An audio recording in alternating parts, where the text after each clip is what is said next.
Hello guys, welcome to Education दोस्तों। Today we will start our next topic Wilson theorems, जो कि अपने पास chapter 3 का ही पार्ट 2 है। इसमें क्या है, इफ़ p इज़ प्राइम, अगर p आपके पास कोई भी प्राइम नंबर है and if p is prime number then p minus 1 factorial congruent to 1 mod p। अपने पास विल्सन थ्योरम क्या कहती है, अगर p आपके पास कोई भी प्राइम नंबर है then p minus 1 factorial congruent 1 mod p। ठीक है, अब यहाँ पर देखना विल्सन थ्योरम का कन्वर्स भी आप लोगों के पास एग्जिस्ट करता है। Converse of Wilson theorem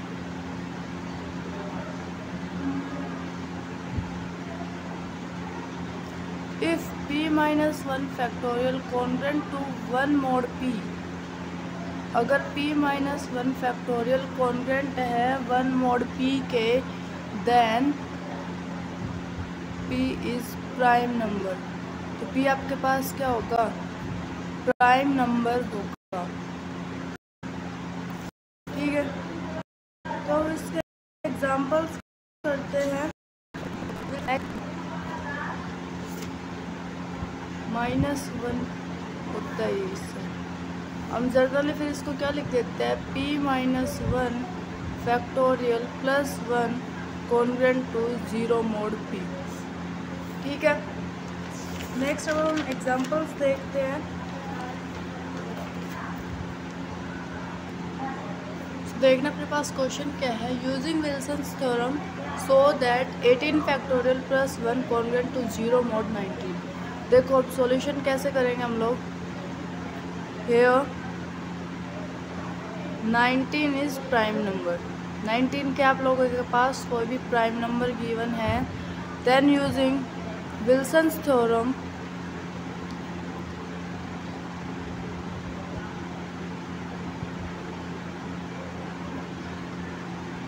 Wilson's theorem का यूज़ करते हुए क्या आएगा, 19 minus 1 factorial plus 1 congruent to 0 mod 19।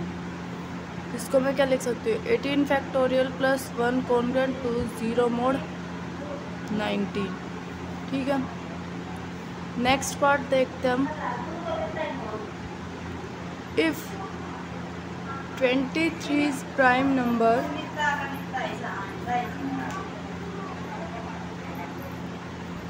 Twenty 23 आपके पास प्राइम नंबर है, देन यूजिंग विल्सन्स थ्योरम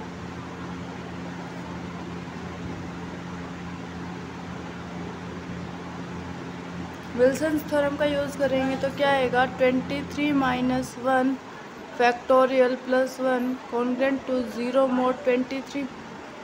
मुझे यहाँ पर क्या चाहिए, 18 फैक्टोरियल, तो इसको देखो मैं क्या लिख सकती हूँ, 22 factorial plus 1 congruent to 0 mod 23।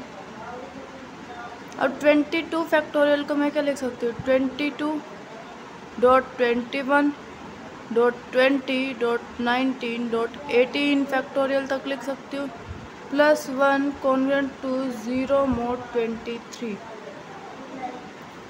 ठीक है, देखो भाई इसको मैं क्या लिख सकती हूँ, 23 minus 1, 23 minus 2, 23 minus 3, 23 minus 4, 18 factorial plus 1 congruent to 0 mod 23। ठीक है, अब देखो if 23 minus 1 congruent to 1 mod 23, 23 minus 1 congruent होगा 1 mod 23 के। सिमिलरली 23 माइनस 2 कॉन्ग्रुएंट होगा 2 mod 23 के। तो यहाँ पर मैं क्या लिख सकती हूँ, -1 -2 -3 -4 18 factorial plus 1 congruent to 0 mod 23। भैया 23 माइनस 1 क्या लिख सकती हूँ, 22, और ये 21, तो 21 से डिवाइड करें तो 2 बचेगा, माइनस का 1 बचेगा, यहाँ माइनस का 2 बचेगा। ठीक है, मैंने ऐसे लिख दिया। अब देखना क्या करेंगे, 1 इंटू 2 इंटू 3 इंटू 4 इंटू में 18 factorial plus 1 congruent to 0 mod 23 ये आएगा। और देखो 4 6 जा 24 इंटू में 18 factorial plus 1 congruent to 0 mod 23। अब देखो भाई इसको मैं 24 को क्या लिख सकती हूँ 23 plus 1 dot 18 factorial plus 1 congruent to 0 mod। अब मैं अलग अलग मल्टीप्लाई कर देती हूँ तो 23 dot 18 factorial plus 18 factorial plus 1 congruent to 0 mod 23 ये लिख सकती हूँ। तो देखना अपने पास क्या आया था 23 dot 18 factorial plus 18 factorial plus 1 congruent to 0 mod 23 ये आया था अपने पास। और देखो भाई 23 डॉट 18 फैक्टोरियल को जब मैं 23 से डिवाइड करते तो मेरे पास रिमाइंडर क्या आता है 0 plus 18 factorial plus 1 congruent to 0 mod 23 और 0 में कुछ भी ऐड करो तो मेरे पास ये क्या आ जाएगा 18 factorial plus 1 congruent to 0 mod 23 जो कि हमें यही प्रूव करना। तो नेक्स्ट क्वेश्चन देखते हैं। देखो find the remainder when 2.26 factorial is divided by 29। It means आपके पास क्या है 29 is a since 29 is a prime number 29 आपके पास क्या है प्राइम नंबर है and using Wilson's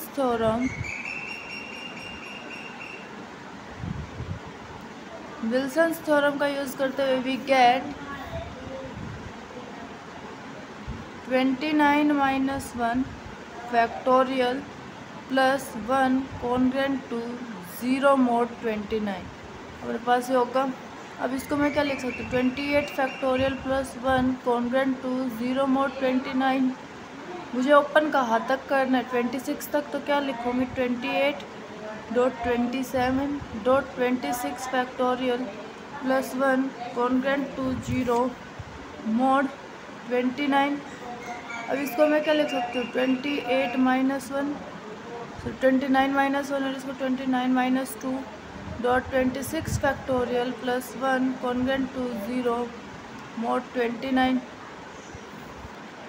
if 28 congruent to mod 29 तो क्या आएगा अपने पास वैल्यू -1 रिमाइंडर आएगा। 27 को जब 29 से मैं डिवाइड करते हो रिमाइंडर मेरे पास -2 आता है तो इनकी जगह में ये वैल्यू पुट करते तो मेरे पास क्या आ जाएगा -1 into -2 dot 26 factorial plus 1 congruent to 0 mod 29 ये आएगा। इसको मैं 2 लिख सकती हूँ into 26 factorial plus 1 congruent to 0 mod 29।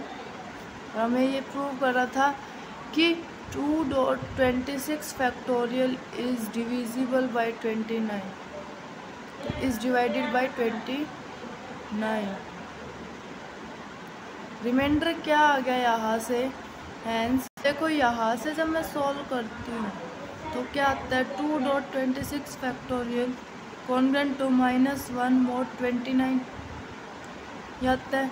-1 congruent है mod 28 mod 29 क्योंकि -1 से जब मैं डिवाइड करते तो मेरे पास 28 बचता है। ये इक्वेशन फर्स्ट होगी मेरे पास। ये इक्वेशन सेकंड होगी by using transitive property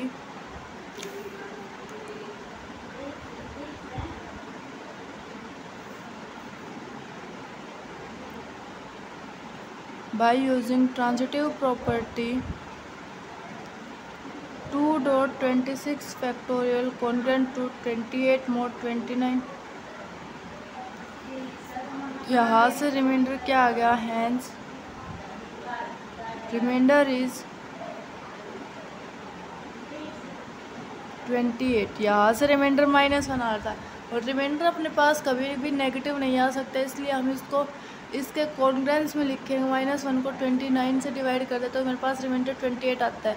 positive reminder आएगा तो मैंने इस इक्वेशंस को 1 और 2 को ट्रांजिटिव प्रॉपर्टी से क्या लिख दिया 2.26 factorial congruent to 28 mod 29। Next question देखते हैं। तो देखो मेरे पास नेक्स्ट क्वेश्चन क्या है, if p is prime then show that 2p minus 3 factorial plus 1 is a multiple of p। आपको क्या करना है, सॉल्यूशन देखिए। If p is prime, p आपके पास कोई भी प्राइम नंबर है, देन यूजिंग विल्सन थ्योरम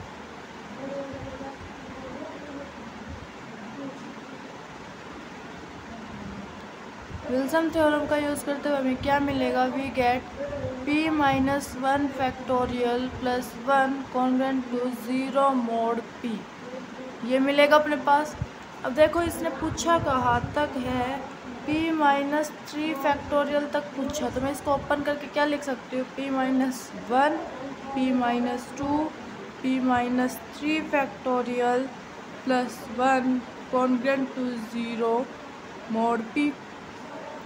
ठीक है, अब देखो क्या करेंगे, देखो भाई क्या आया था अपने पास, p minus 1 p minus 2 p minus 3 factorial plus 1 congruent to 0 mod p, यही था। अब देखो अगर p minus 1 डिवाइड्स करते हैं mod p से तो अपने पास रिमाइंडर क्या आता है -1, p minus 2 को करेंगे तो रिमाइंडर मेरे पास -2 mod p। ठीक है, तो इसकी जगह में ये पुट कर दे तो -1 -2 p minus 3 factorial plus 1 congruent to 0 mod p। इसको मैं 2 इंटू p minus 3 फैक्टोरियल लिख सकती हूँ plus 1 congruent to 0 mod p।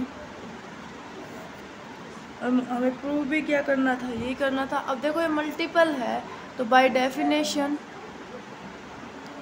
Of congruence,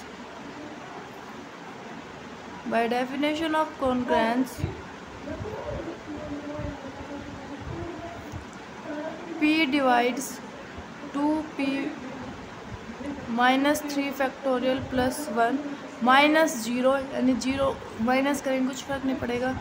So by definition of divisibility,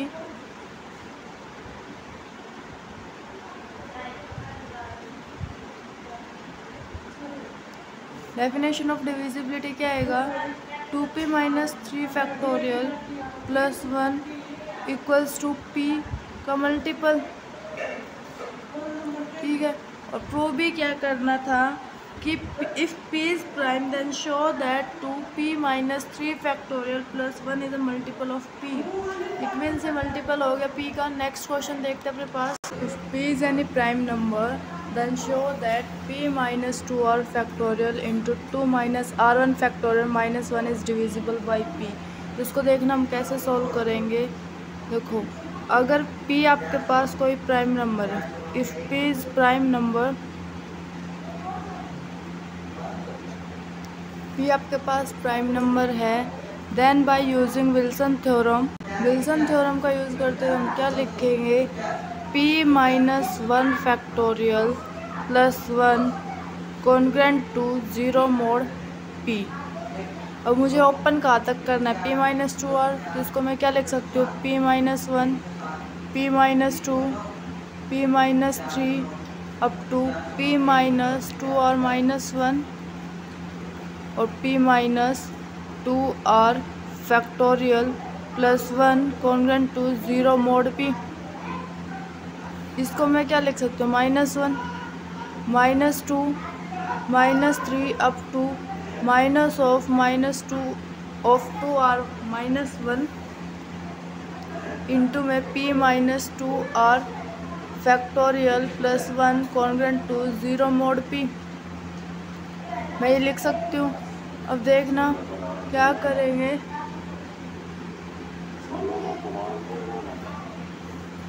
p 2r minus 1 factorial बन गया -1 की पावर p माइनस 1 है और p minus 2r factorial plus 1 congruent to 0 mod p। ये अगर p आपके पास कोई प्राइम नंबर है तो मल्टीप्लाइंग कर देंगे -1 बोथ साइड वी गेट, तो क्या हो जाएगा -1 p की power p 2r minus 1 factorial और p minus 2r factorial -1 congruent to 0 mod p। अगर p अपने पास कोई प्राइम नंबर।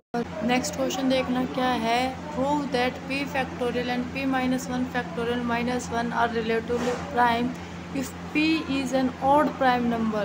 अगर p आपके पास ऑड प्राइम नंबर है तो देन प्रूव करो p फैक्टोरियल और p माइनस 1 फैक्टोरियल -1 ये रिलेटिवली प्राइम होंगे। तो सॉल्यूशन देखना क्या होगा अपने पास, लेट कर लेते हैं p फैक्टोरियल और p माइनस 1 फैक्टोरियल -1 का जो GCD है वो क्या है, n है। तो n डिवाइड्स करेगा p फैक्टोरियल को, then n divides p factorial and n divides p minus 1 factorial -1 को, ठीक है। तो therefore there exist integers exist करेंगे k and k dash such that p factorial किसके इक्वल हो जाएगा, n के k, और p माइनस 1 फैक्टोरियल -1 इक्वल हो जाएगा n के डैश के, ठीक है। अब p माइनस, देखो इसको मैं क्या लिख सकती हूँ, p into p minus 1 factorial equals to n k, इस वाले को p into p minus 1 factorial is equals to n k लिख सकते हो। p माइनस 1 फैक्टोरियल की वैल्यू लिखेंगे तो क्या आएगा, n k upon p minus 1 equals to n k factorial, ठीक है। या फिर यहाँ से p माइनस 1 फैक्टोरियल की वैल्यू निकालो तो मेरे पास क्या आएगी, n के डैश प्लस 1। अब इस वाली वैल्यू को मैं यहाँ पुट करती तो मेरे पास क्या आता है, p n k dash plus 1 equals to k n. अब इसको मैं क्या लिख सकती हूँ, k n dash n p plus p equals to k n. यहाँ से k n p minus k n p, यहाँ माइनस है प्लस, इस वाली साइड को मैं इस साइड लेके जाती हूँ। एन यहाँ से मैंने कॉमन लिया तो पी माइनस का p k dash plus k equals to p. It means यहाँ से n divides p, n divide कर रहा p को, तो यहाँ पर दो केस बनते हैं, या तो n की वैल्यू 1 हो या फिर n की वैल्यू क्या हो, p हो। अगर n की वैल्यू 1 होगी तो n divides p minus 1 factorial -1 equals to क्या इम्प्लाई करेगा कि p डिवाइड करेगा p माइनस 1 फैक्टोरियल -1 के। तो यहाँ से अपने पास बाय डेफिनेशन ऑफ कॉन्ग्रुएंस क्या आ जाएगा, p minus 1 factorial -1 congruent to 0 mod p, ये आ जाएगी। नेक्स्ट देखते हैं, एंड बाय विल्सन थ्योरम के अकॉर्डिंग क्या हो जाएगी, p minus 1 factorial +1 congruent to 0 mod p। ये इक्वेशन सेकंड होगी और ये वाली इक्वेशन अपने पास फर्स्ट होगी। Subtracting equation first and second, subtracting equation first and second we get 2 congruent to 0 mod p। अपने पास ये वाली वैल्यू आ जाएगी।